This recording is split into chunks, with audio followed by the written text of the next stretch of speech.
Hi hello అందరికీ నమస్కారం. Welcome to my channel Telugu devotional page.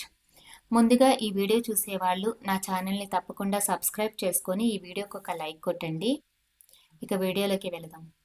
October 2వ తేదీన దసరా పండుగ వచ్చింది. ఈ సంవత్సరం వచ్చిన విజయదశమి పండుగ చాలా శక్తివంతమైనది. ఎందుకంటే ప్రతి సంవత్సరం కూడా 10 రోజుల పాటు దసరా నవరాత్రులు జరుపుకుంటాము. కానీ ఈ 2025 సంవత్సరంలో 11 రోజుల పాటు అమ్మవారిని పూజించి దసరా పండుగ జరుపుకుంటున్నాము. దసరా పండుగ వచ్చేలోపు ఈ వీడియో కనుక మీ కంటపడిందంటే మీకన్నా అదృష్టవంతులు ఎవరూ లేరని చెప్పవచ్చు.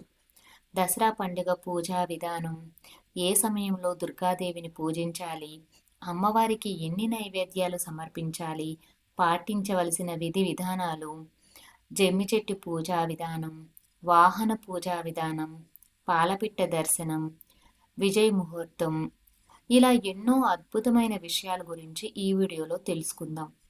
ముందుగా ఈ వీడియోకి ఒక లైక్ కొట్టి ప్రతి ఒక్కరూ కూడా జై శ్రీరామ్ అని కమెంట్ చేయండి.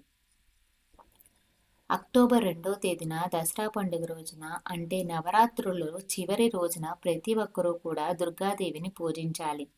కాబట్టి మీ పూజ గదిలో తప్పనిసరిగా దుర్గాదేవి చిత్రపటం ఉండాలి.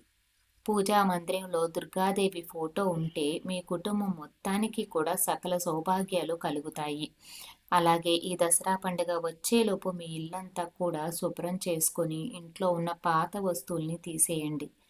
అక్టోబర్ 2వ తేదీ గురువారం నాడు అంటే దసరా పండుగ రోజున ఉదయం 7:30 గంటల నుంచి 10 గంటల లోపు అమ్మవారిని పూజించాలి.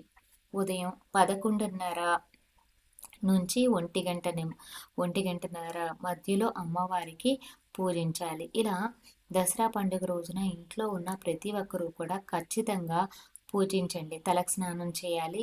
విశేషంగా ఈ విజయదశమి నాడు ప్రతి ఒక్కరూ కూడా ఎర్రటి వస్త్రాలు ధరించాలి. ఈ రోజున ఎర్రటి రంగు వస్త్రాలను ధరిస్తే అమ్మవారి అనుగ్రహం సులభంగా పొందవచ్చు. అలాగే మీ ఇంటి గుమ్మానికి విశేషంగా అలంకరించుకోండి. ఎందుకంటే ఈ దసరా పండుగ రోజున మన ఇంటి గుమ్మం ముందు దుర్గాదేవి వస్తుందట. గుమ్మం ముందుకు వచ్చిన దుర్గాదేవిని మన ఇంట్లో కనుక ఆహ్వానించినట్లయితే ఇంటి గడపలకు పసుపు రాయాలి, కుంకుమ బొట్లు పెట్టాలి, ఇంటి గుమ్మానికి మామిడి తోరణాలు కట్టి బంతి పూలతో అందంగా అలంకరించాలి, ఇంటి ముందు రంగురంగు ముగ్గులు వేయాలి. ఈ విధంగా మీ ఇంటి గుమ్మాన్ని అలంకరిస్తే దుర్గాదేవి వెంటనే మీ ఇంట్లోకి అడుగు పెడుతుంది. మీరు చేసే పూజలు, నైవేద్యాలు అన్నీ కూడా అమ్మవారు ఆరగిస్తారు. మీ కుటుంబంపై కనక వర్షం కురుస్తుంది. ముఖ్యంగా ఈ విజయదశమి పండుగ రోజు మీ ఇంటి ఈశాన్యంలో అమ్మవారిని పూజించాలి. ఈశాన్యంలో పూజ గది ఉంటే పర్వాలేదు, కానీ ఈశాన్యంలో పూజ గది లేనివారు ఇంటి ఈశాన్యంలో పీఠం వేసుకొని అమ్మవారిని అక్కడ అమ్మవారి ఫోటో ప్రతిష్ఠించి పూజ చేసుకోవాలి. ఒక చెక్క పీఠాన్ని ఏర్పాటు చేసుకొని పీఠంపై ఎర్రటి వస్త్రాన్ని పరిచి ఆ వస్త్రంపై అమ్మవారి ఫోటోను పెట్టి పూజ చేసుకోవాలి. లక్ష్మీదేవి, కనకదుర్గాదేవి, సరస్వతీదేవి ఇలా ఏ అమ్మవారినైనా పూజించుకోవచ్చు. ఈ దసరా పండుగ రోజున ఎర్రటి పుష్పాలతో కనుక అమ్మవారిని పూజిస్తే విపరీతమైన ధనప్రాప్తి కలుగుతుంది. అలాగే విజయదశమి పూజలో తప్పనిసరిగా కలశాన్ని ఏర్పాటు చేసుకోవాలి. కలశానికి కుంకుమ బొట్టు పెట్టి కలశంలో నీళ్లు పోసి కలశంపై కొబ్బరికాయను పెట్టి పూలతో కలశాన్ని అలంకరించుకొని అమ్మవారి ఫోటో పక్కనే కలశాన్ని ప్రతిష్ఠించుకోవాలి. అమ్మవారిని పూజించే ముందు తప్పనిసరిగా గణపతిని పూజించాలి. కాబట్టి పసుపు గణపతిని తయారు చేసి గణపతికి కుంకుమ బొట్టు పెట్టి పుష్పాలు కూడా సమర్పించి ముందుగా గణపతికి నమస్కారం చేసి దీపారాధన ప్రారంభించాలి. విశేషంగా ఈ విజయదశమి పూజలో ఆవు నెయ్యితో దీపారాధన చేస్తే మీ ఇంటికి చాలా మంచిది. అలాగే డబ్బు సమస్యలు ఉన్న వాళ్ళకి డబ్బు సమస్యలు వెంటనే తీరిపోతాయి. సాధారణంగా ఇత్తడి కుందుల్లో దీపారాధన చేస్తాము, కానీ ఈ దసరా పండుగ రోజున మాత్రం మట్టి ప్రమిదల్లో కానీ పిండి ప్రమిదల్లో కానీ దీపారాధన చేయండి. అలాగా ఈ విజయదశమి పూజలో అమ్మవారి ముందు తప్పనిసరిగా 2 దీపాలు వెలిగించాలి. ఒక్కో ప్రమిదలో 9 ఒత్తులు వేసి ఆవు నెయ్యితో దీపారాధన చేయాలి. ఇక అమ్మవారి నైవేద్యంగా పులిహార లేదా పొంగలి నైవేద్యంగా నివేదించండి. ఎంతో శక్తివంతమైన ఈ దసరా పండుగ నాడు ప్రతి ఒక్కరూ కూడా తప్పనిసరిగా రాజరాజేశ్వరి అష్టోత్తరాన్ని చదవాలి. ఈ అష్టకాన్ని చదవలేని వారు శ్రీమాత్రే నమః అనే మంత్రాన్ని 108 సార్లు జపిస్తే అమ్మవారి కరుణ తప్పకుండా కలుగుతుంది. అలాగే కర్పూర హారతి సమర్పించి అందరూ కూడా కుటుంబం అంతా కూడా అమ్మవారికి నమస్కారం చేసుకొని ప్రదక్షిణాలు చేయండి.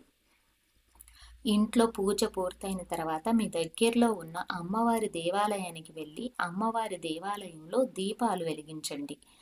ఈ దసరా పండుగ రోజున అమ్మవారి దేవాలయంలో దీపాలు వెలిగిస్తే అమ్మవారి చల్లని చూపు ఎప్పుడూ కూడా మీ కుటుంబంపై ఉంటుంది.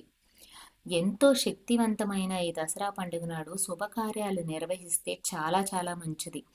అలాగే కొత్త వ్యాపారాలు ప్రారంభించిన మీ వ్యాపారాల్లో నష్టాలుంటే తప్పకుండా దుర్గా పూజ చేయండి. అలాగే అధిక ధనలాభం కూడా ఇలా చేయడం వల్ల కలుగుతుంది. ఈ దసరా పండుగ రోజు కొత్త వాహనాలు కొన్నా ఎన్నో శుభ ఫలితాలు కలుగుతాయి. మరీ ముఖ్యంగా వెండి ఆభరణాలు కొనడం లేదా బంగారపు ఆభరణాలు కొనడం చాలా మంచిది. సంపూర్ణ లక్ష్మీ కటాక్షం సిద్ధిస్తుంది. ఈ దసరా పండుగ రోజున ఏది చేసినా చేయకపోయినా జమ్మి చెట్టుకి తప్పకుండా పూజించండి. ఎందుకంటే దసరా పండుగ రోజు జమ్మి చెట్టులో అమ్మవారు కొలువై ఉంటుందట.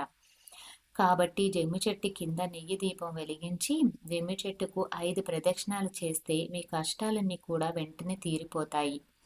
మీ కుటుంబం మొత్తానికి అష్టైశ్వర్యాలు కలిగి వస్తాయి. ఈ దసరా పండుగ రోజున సాయంత్రం సమయంలో జమ్మి చెట్టును పూజించాలి. సాయంత్రం 5 గంటల నుంచి 6:45 లేదా 6:30 మధ్యలో జమ్మి చెట్టుని పూజిస్తే అఖండ ఐశ్వర్యం ప్రాప్తి సిద్ధిస్తుంది. మీ మనసులో కనుక ఏదైనా కోరిక ఉంటే ఆ కోరికని వెంటనే నెరవేరాలని పూజించండి, దండం పెట్టుకోండి. ఈ దసరా పండుగ రోజున ఒక తెల్లటి కాగితం పైన మీ కోరికను రాసి ఆ కాగితాన్ని జమ్మి చెట్టుకి కట్టండి. అలా చేయడం వల్ల అతి త్వరలోనే మీ కోరికలన్నీ కూడా ఖచ్చితంగా నెరవేరుతాయి. అలాగే జమ్మి చెట్టుకు పసుపు రాసి కుంకుమ బొట్లు పెడితే లక్ష్మీదేవి అనుగ్రహంతో పాటు ఈ సంవత్సరం అంతా కూడా ధనానికి ఎటువంటి లోటు లేకుండా ఉంటుంది. అలాగే జమ్మి చెట్టు ఆకులు ఇంటికి తెచ్చుకొని మీ బీరువాలో కానీ మీ పర్సులో కానీ పెట్టుకోండి. ఈ సంవత్సరం అంతా కూడా సిరి సంపదలతో మీ ఇల్లు చక్కగా ఉంటుంది. డబ్బు సమస్యలన్నీ కూడా తీరిపోతాయి. ఈ దసరా పండుగ రోజున పాలపిట్టను చూస్తే జాతక దోషాలు వెంటనే తొలగిపోతాయని చెబుతారు. విపరీతమైన అదృష్టం కలుగుతుందట. ఇక మీ జాతకం అద్భుతంగా మారిపోతుందని వేద పండితులు సూచిస్తున్నారు. ఈ పాలపిట్ట నీలం మరియు పసుపు రంగు కలయికతో చాలా అందంగా ఉంటుంది. దసరా పండుగ రోజున పాలపిట్టను చూస్తే మీ ఇంటి ఐశ్వర్యం పెరుగుతుందట. కాబట్టి ఎక్కడైనా పాలపిట్ట కనిపిస్తే ఖచ్చితంగా చూడండి. ప్రతి సంవత్సరం కూడా దసరా పండుగ రోజున అద్భుతమైన విజయ ముహూర్తం ఏర్పడుతుంది. ఈ విజయ ముహూర్తానికి చాలా దైవశక్తి ఉంటుంది. ఈ అమృత గడియల్లో ఏ పని చేసినా కూడా విజయాలు సాధిస్తారు. అలాగే ఏది కోరుకున్నా కూడా వెంటనే నెరవేరుతుంది. దేవతలు పాల సముద్రాన్ని మందించినప్పుడు అమృతం ఉద్భవించింది. ఆ ముహూర్తాన్నే విజయ ముహూర్తం అని అంటారు. అక్టోబర్ 2వ తేదీన దసరా పండుగ నాడు మధ్యాహ్నం 1:50 నుంచి 2:38 వరకు విజయ ముహూర్తం ఉంది. దాదాపు 48 నిమిషాల పాటు అద్భుతమైన విజయ ముహూర్తం ఏర్పడుతుంది. ఈ అద్భుతమైన అవకాశాన్ని ఎవరు వదులుకోకండి. ఈ విజయదశమి ముహూర్తంలో ఏ పని ప్రారంభించినా విజయాలు తప్పకుండా సాధిస్తారు. అలాగే ఈ విజయ ముహూర్తంలో మీ మనసులో ఏదైనా కోరిక కోరుకుని దుర్గాదేవికి నమస్కారం చేసుకుని ప్రార్థించండి. ఆ కోరిక కూడా ఖచ్చితంగా నెరవేరుతుంది. మరీ ముఖ్యంగా ఈ దసరా పండుగ నాడు ప్రతి ఒక్కరూ కూడా వాహన పూజ చేసుకోవాలి. కొత్త వాహనాలే కాకుండా మీకున్న పాత వాహనాలకు కూడా పూజ చేయించాలి. ఈ దసరా పండుగ రోజున మీ దగ్గరలో ఉన్న దేవాలయానికి వెళ్ళి వాహన పూజ చేయించుకుంటే కనుక మీకు భవిష్యత్తులో ఎటువంటి ఇబ్బంది లేకుండా వాహన ప్రమాదాలు జరగకుండా ఉంటాయి. అదేవిధంగా వృత్తిపరంగా ఉపయోగించే ఆయుధాలను కూడా ఈ దసరా పండుగ రోజున పూజ చేసుకోవాలి. అమ్మవారి అనుగ్రహంతో మీ ఇంటి ఆదాయం విపరీతంగా పెరగాలంటే ఈ దసరా పండుగ రోజున ఉదయం ఇంట్లో పూజ చేసి 3 ముత్తైదువులకు మీ ఇంటికి పిలిచి వారికి తాంబూలం సమర్పించండి. ఇలా చేయడం ద్వారా ఆడవారికి దీర్ఘ సుమంగళి యోగం సిద్ధిస్తుంది. అలాగే మీ ఇంటి ఆదాయం కూడా విపరీతంగా పెరుగుతుంది. కష్టాలు తొలగిపోతాయి. ఇక విజయదశమి పండుగ నాడు అమ్మవారితో పాటు శ్రీరాముని కూడా పూజించాలి. ఈ విధంగా దసరా పండుగ రోజున అమ్మవారిని పూజిస్తే కోటి జన్మల పుణ్య ఫలితం పొందండి.